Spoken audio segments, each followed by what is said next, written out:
All right, we got to try this again because I left some stuff out. I made this video 20 minutes ago and I just deleted it.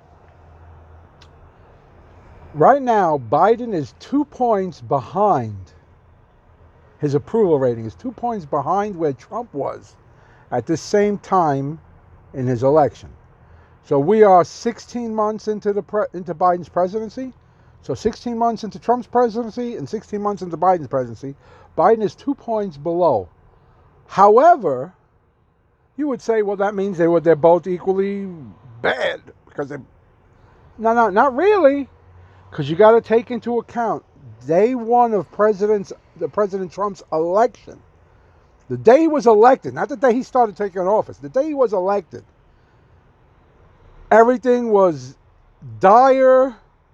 He's going to destroy the country, World War III, negative press, negative press, negative press, then Russia, negative press, negative press, negative press. It was a nightmare.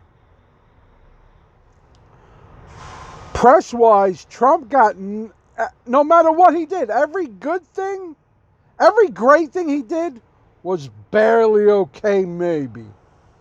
Every good thing he did was bad. Every mediocre thing he did was horrible. It was just negative, negative, negative press. Biden, on the other hand, has been getting nothing but positive press. The press have been working hard. They've been working hard to make this guy look like a competent president. How people are believing it is to this day still, I don't know. His approval rating should be 0. The guy can't speak. He can't do nothing. The day after we hit the highest gas prices, the highest diesel price for diesel fuel in our nation's history, the day after, he cancels millions of acres of oil right lease drilling, whatever. I mean, it's like he's doing it on purpose. He knows he's not getting reelected. So his legacy for being the wokest president after Obama, he's got to beat Obama. So the only way to beat Obama is to destroy the country fully. A lot of people think Obama did a great job. Not really. I would have loved for him to do a good job. It would have helped me out. Not really. So what is this saying? For the people to, even the media can't cover for him. Even the media at this point are starting to say, hey, you can't blame this all on Russia, Ukraine. This is when Biden took office. This is the inflation. This is the fuel prices. From the day he took office to now, the price just went like this. Everything went like this. Inflation and gas prices went like this. Here's where Russia invades Ukraine, and then they just keep going up. But all this, you can't blame on Russia and Ukraine, although that's what they're trying to do. Remember, before Russia-Ukraine, inflation was just, one place said, it's actually good for the country. Inflation is good for the country. Wow. Can't believe you had the balls to say that. Everybody else was like, well, what was the big phrase? Oh, transitory. Inflation, it's transitory. Do you even know what transitory means? It's transitory. It's gonna turn right around any second now. Yeah, you keep believing that. This is the press working to make Biden look like he's doing something when he's actually hurting the country. And people are like, well, Nick, how could you explain? Well, if the gas prices started going up the day he took office, doesn't Trump have some responsibility for that? Not really. Not really. Not if you know how the prices of fuel works. What was the first thing he did when he took office? He telegraphed to the world his views on fossil fuel. Day one, Keystone Pipeline, shut it down. Day one.